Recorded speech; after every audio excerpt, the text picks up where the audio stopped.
来到台南，一定要走访历史悠久的古迹，漫步其中，跃然浮沉几百年的历史更迭。而古迹在经过活化后，除了保留原本的时代意义及建筑风格外，往往也能呈现出不同的风貌。像是位于台南市东区已经有超过100年历史的台南知识官邸，在2020年重新开幕后，因为融入新元素，不但成为文青必访、网美最爱的打卡点，更被誉为台南最浪漫的古迹。这栋建筑物是新建于1900年日据时期的一栋建筑物。当初在盖这栋建筑物是供台南县知事所办公跟居住的一个地方，所以从1900年开始，这边经历过15任的台南县知事在这边办公过。那一直到从1900年到1941年，这前后大概有20几位日本的皇族来到台湾的时候，也是停留居住在这个地方，所以这个地方又叫做玉博所。那么玉博所也就是日本皇族停留的一个居所。当时台湾总共有3个地方是日本政府盖来当做玉博所的，一个是现在的台北宾馆，那么台北宾馆现在还存在着。第二个地方是后来被拆除了，也就是台中市议会，很可惜它已经被拆除了。第3个玉博所就是在我们台南的原台南县知识官邸。那么一直到了1920年，那个时候整个的行政改制，改成为台南州厅，所以后来它就变成了台南州知识官邸，台南厅的知识官邸，也就是台南的厅长所居住的一个地方。那么从后来，因为又在这个后面又在另外盖了一个厅长官邸，所以这个地方它就单纯的变成了一个玉博所的一个概念。皇太子在居住的时候，他安排了2天1夜的行程，是从这边停留，然后开始从这个从这边出去了以后，就是到北门路，然后到火车站，然后经过中山路，一直到圆环那边，然后到台南现在的台湾文学馆，然后到孔庙，这么绕了一圈回来，然后到了晚上也是在这边来停留。隔天他又到了现在的台南县，像盐山的这些地方去绕了。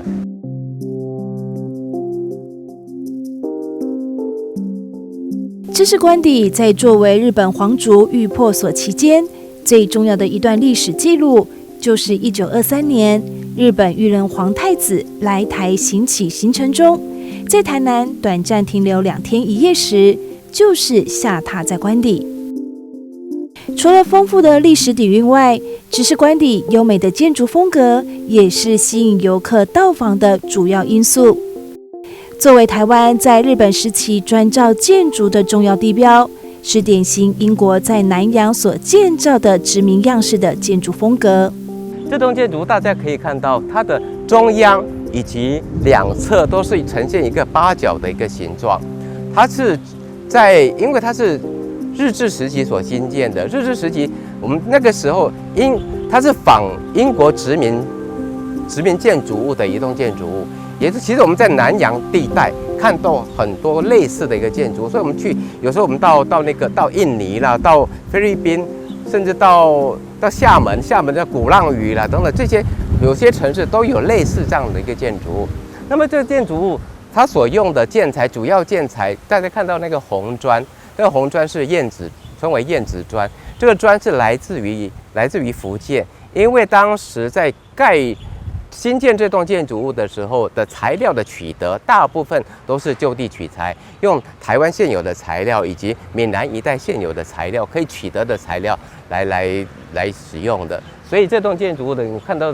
很多的一个燕子砖所堆砌的，燕子砖的质地是非常非常坚硬的一个砖。当时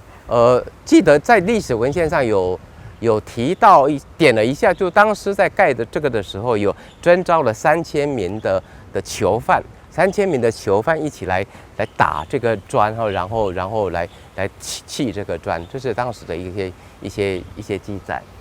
所以我们可以看到这边很多的门廊、回廊的这样的一个规划的一个方式，这个都是在南洋的一些殖民地方常常看到的一些建筑物的一个形态。那么大家可以看到中央有一个尖顶的这个地方，其实在1900年刚开始兴建的时候，它的上面的这个并不是这个形状，是更高一点，更高，然后成一个也是跟下面的拱门有一点类似，它也是一个半拱的一个状态，比较高的一个。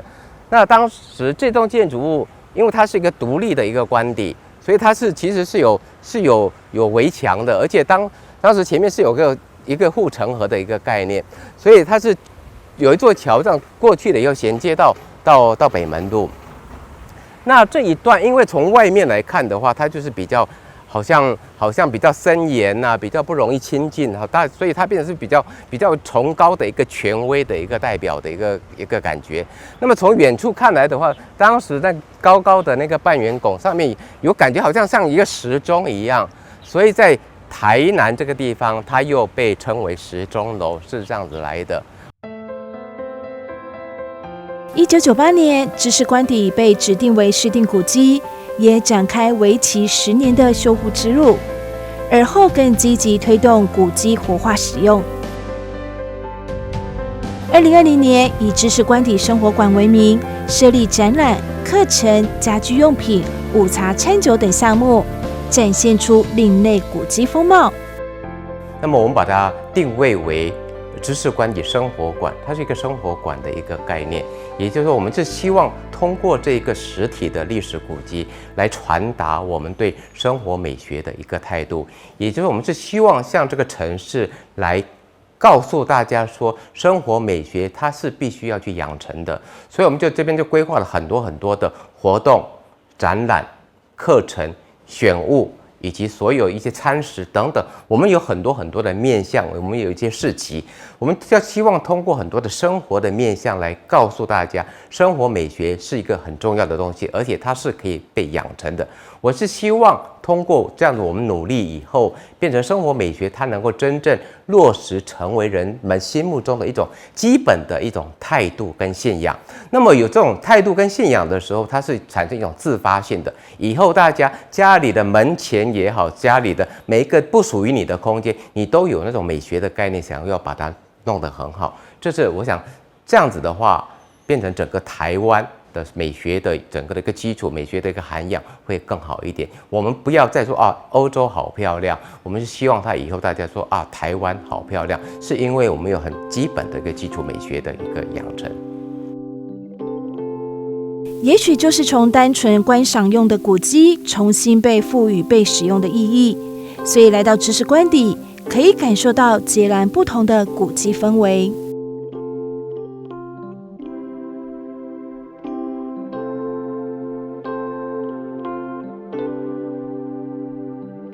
当大家进入到知识官邸以后，你会发现到这里空间里面的一些内容怎么跟原始建筑物之间有一些差异。当然，这个建筑物的原始的结构等等，以及它的历史的记忆的部分，我们是不能够去变动它的。那么我们在其上因为经营管理的需要，我们就去布置了一些的东西，摆饰了一些东西。那么基本上这些东西都是活动的。首先我们可以看到，我们进来了以后，这边有地面墙，这地面墙是我们知识官邸生活馆对于知识官邸过去的一个历史沿革做了一个资料的一个整理，呈现给所有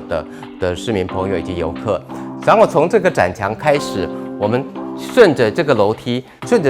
再往上走的时候，你会发现到这个墙面四面的墙面都有关于知识官邸在过去的一些历史的一些记忆，以及这栋建筑物的历史的建筑物的一些介绍，在大家在这边可以得到比较完整的一些资讯。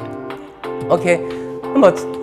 请大家来看到，在我们的这个一进来的这个厅，我们有陈列了一些的商品，这些比较小的商品主要是台南在地的一些设计师、一些文创工作者他们的一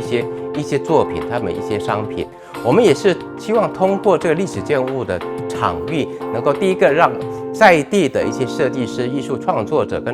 跟一些工艺的创作者，他们能够在这边有一个可以展演的一个空间，可以被看到、被找到、被发现。所以我们这边就引进他们，让他们来这边来展示他们的一些商品。那再过来，大家可以看到有一些，怎么会有书籍在这边？没有错，这边很多是小朋友的一些书籍，一直到延伸到这里。有些书籍，因为我们与小儿子的这个品牌来做了一个合作，我们是希望除了大人进入到这个空间，可以去看到一些东西，找到一些东西之外，小朋友在这里也可以去看到一些他们想要看到的一些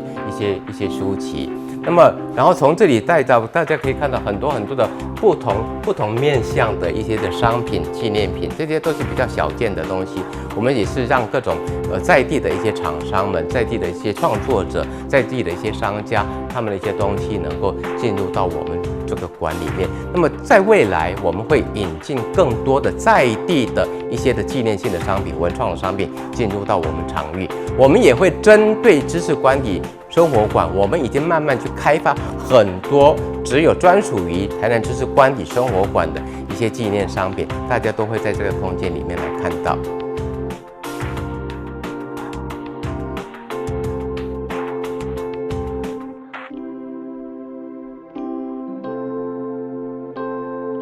接下来带大家到我们1楼的所有的场域来看看。首先，在我们1楼，我们是把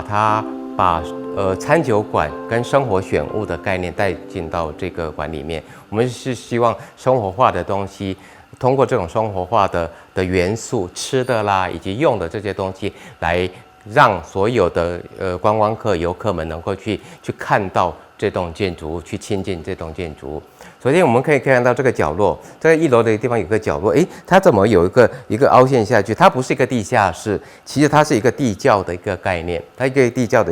所以它的高度并没有很高，当初应该就是设计来当做一个储物空间的一个空间。那么，我们为了要让所有的游客可以看到这个地窖的一个原始一个面貌，所以我们保留的在一些砖墙的墙面，大家可以看得到。我们也特别的去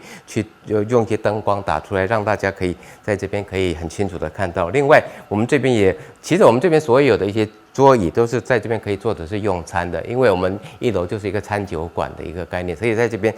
吃饭啊，可以喝酒，是这样子的。那么大家也可以看到这边有很多的我们的一些商品。这些商品是我们合作的一些品牌，那么这些所有的品牌，那让他们进入到这个官邸里面来，因为它就是一个生活上面的一个选物。我们通过生活选物，希望这些商品进入到我们所有游客朋友们的家里面，然后去想起这栋建筑物曾经给你什么样的一个历史的一个记忆。当然，这些所有的商品并不是我们未来唯一的一个商品，我们也是希望通过这些商品的一些转换，所以我们慢慢的也会开发出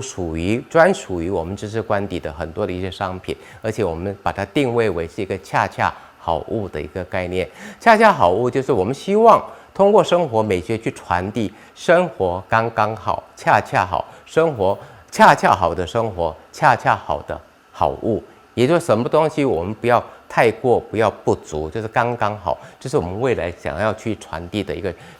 新生活美学的一个概念，就是都啊赫的赫。OK， 所以你可以看到这边有很多的不同形态的商品，但是因为现在我们自己的商品还不够多，所以我们必须要借助其他品牌的商品来为这个我们整个的一个选物来加分。出入到这里以后，我们就可以慢慢看到，哇，这些商品好像在其他的地方都不曾看到过。确实，我们这个区域都是属于我们自己去开发出来的一些商品，所以这些很多的商品，你在其他的地方可能是找不到，也看不到类似这样子一个东西。那么也是希望说，进入到知识官邸生活馆的人，他能够去除了看到这栋120年的古迹之外，他能够去找到另外一种惊奇，这是我们对大家的一个期待，也希望能够为大家铺陈的东西。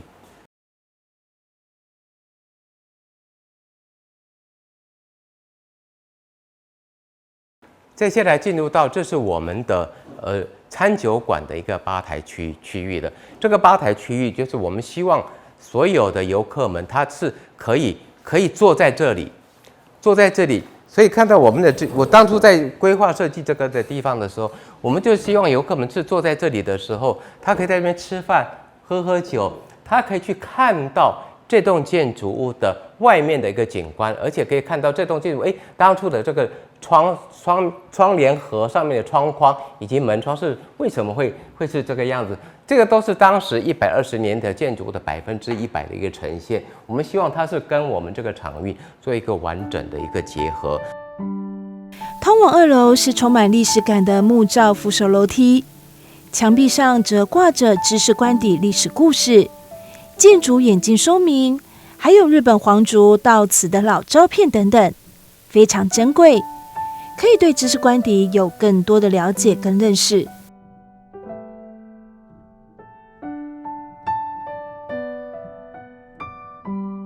作为日本裕仁皇太子在台湾行乞时的御魄所，为了重现时代的氛围，也特地将当时2楼的办公室重整，打造成摩登宴会厅，并推出皇太子宴，希望能带领食客穿越时空，享受一场丰富无感的全新用餐体验。接下来带大家到这个空间里面，有没有很漂亮？除了这个建筑物本身的一个美感之外，我们也很精心的把它布置成为一个宴会厅的一个概念。其实这个地方当时在1923年裕仁皇太子来到这个地方停留的时候，这边就是他的起居跟办公的一个地方。那么我们现在还原了当时的一个事件，也就在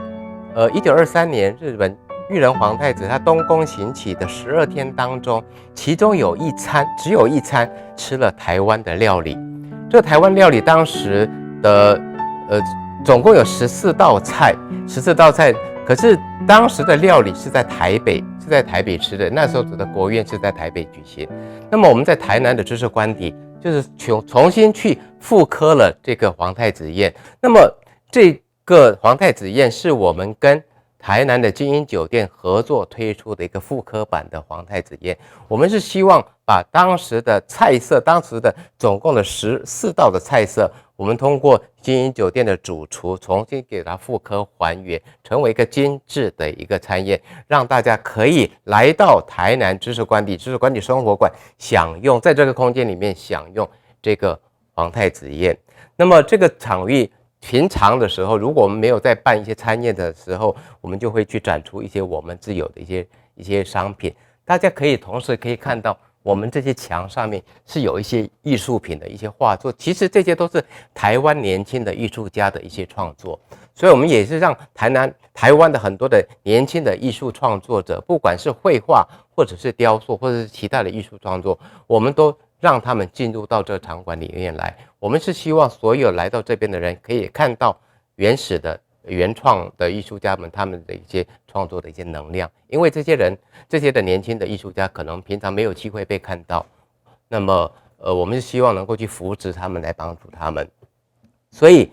以后大家如果有机会来这边常用皇太子宴的时候，也能够去关注到这些台湾的一些年轻的一些艺术工作者，那么同时也去看到一些属于台湾自有的一些品牌的一些商品，这些东西都是在其他的地方会看不到的一些东西。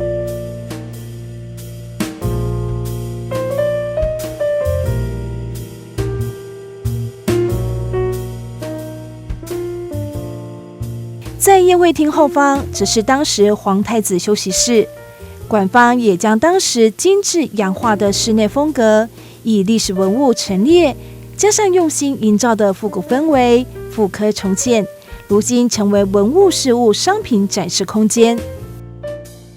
日本洋式建筑中平顶天花的吊饰通常以灰泥土天花中心式的形式出现，在这里就以木做圆框定着于木天花板上，也相当的别树一格。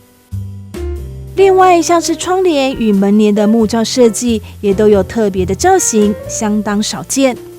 与一般古迹最大的不同是，知识官邸生活馆不仅仅是一栋承载着半年历史的古迹，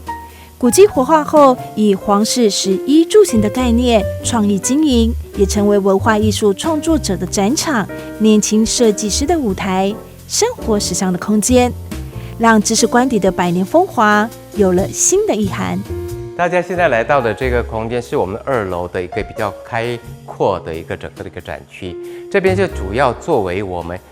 展览、艺术展览，然后课程各种不同的课程以及所有的活动在举办时候的一个主要的一个空间。那么我们从开幕以来，我们办过几档的一些艺术展，像我们开幕展的时候是邀请了李光裕跟霍刚这2位大师的艺术品来这边的展览。那在这个之后，那我们也办过一场11亿家，也就是我们邀请的台湾的11位年轻的艺术家。这11位年轻的艺术家都是我另外在挖掘他们、发掘了他们，然后把他们带到这个场域来，为他们来办一个联展。那么未来我们还有各种不同的个展，比方我们下个月就有个庄若琪小姐的一个艺术展，还有接下来会推出的这个黄银泉老师的一个雕塑展。接下来我们都会办很多的不同的主题展。未来我们现在目前规划的有一些古董手表展啊、珠宝展啊，这些展览，这些都是跟我们生活上能够去直接对接的一些主题性的一个展览。那么这个空间也是我们在办课程的时候的一个主要的一个空间，去办一些不同的一个课程。这些所有的课程的设计都是与生活美学来互相的串联的。因为我们刚才谈到，就是说我们是希望通过这个场域去传递一个生活美学的一个养成的一个态度，所以我们在这边也开了很多的课，比方目前我们已经开的有居家软装布置啦，接下来会谈到一些花艺啦，或一些品酒啦等等，凡是跟生活美学品味有关的，未来都陆陆续续的会在我们的这个场域里面来不断的来开，让所有的游客市民朋友可以参与。那么也有很多的一些品牌企业，他们去做一些企业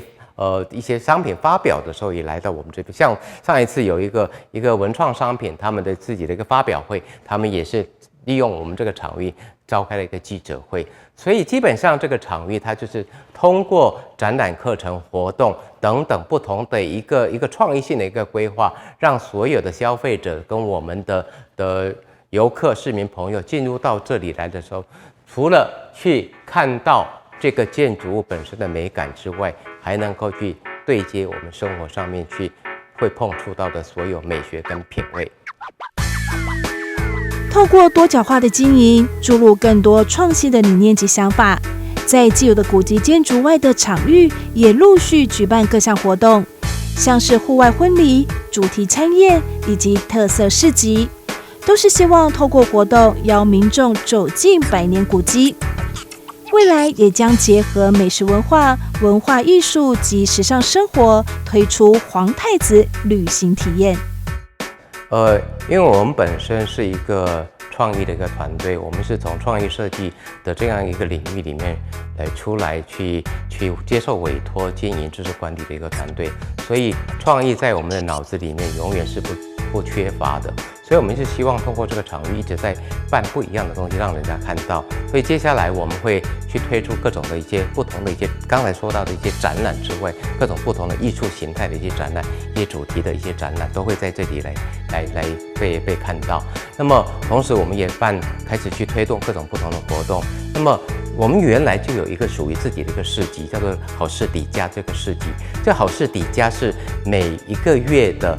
第1周的礼拜6跟礼拜天都会在我们的广场会办这个市集。我们就希望说，这个好事底家它会用不同全新的一个面貌。我们每一次的市集都会有不同的一个主题，这是其他地方的一些市集可能比较不一样的。我们每一次都变换不同的主题，让大家有不同的一些参与。而且我们接下来计划去推一些的不同的一些活动。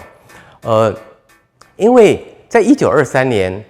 裕仁皇太子来到这里的时候，东宫行启12天，其中有2天在台南停留。在停留的2天当中，他走了一个行程，是从知识官邸生活馆出发，一直到北门路，一直到台南火车站，然后沿着成功路下去，到现在的那个圆环，然后到台南文学馆，在孔庙，一直绕回来到成大的荣园。种下了现在那一棵成大的荣园，就是当时裕仁皇太子种的那棵树，然后再回到知识官邸。那这个的路程，未来我们会把它规划成为一个跟着皇太子游台南的一个路程。我们是希望让他去亲自的也跟着走这段路程，然后去体验当时的一个情况，然后也能够在回来的时候能够在这边来用餐，因为除了皇太子宴之外，我们也会去在我们的餐酒馆，目前也相对的开发了一些知识，以知识为名的一些知识餐宴呐、太子宴呐等等这种的不同的一些主题宴，在我们的餐酒馆也会吃到比较小品的东西。对，那除了所有的展览活动课程之外，我们也在我们的户外也办了各种不同的主题的餐宴。这个主题餐宴未来我们可能会配合不同的节庆，比方可能会针对于中秋啦、圣诞啦，我们会推出不同的一些主题的餐宴，在户外的地方，就让大家可以在户外去用餐，然后可以去感受这个建筑物的在傍晚的时候的那个氛围。因为这栋建筑物它本身是面向西，所以它在傍晚的时候是非常非常漂亮。它天空的那种蓝跟整个建筑物仰望的时候，那种颜色是非常非常漂亮的。那么我们过去也办过一些餐宴，那么未来我们希望慢慢让它更进化，然后让它有各种不同的面貌，而且迎接不同的人。我们也更希望有一些的旅行社、旅游团来到这个地方，来去享受这样不一样的一个氛围。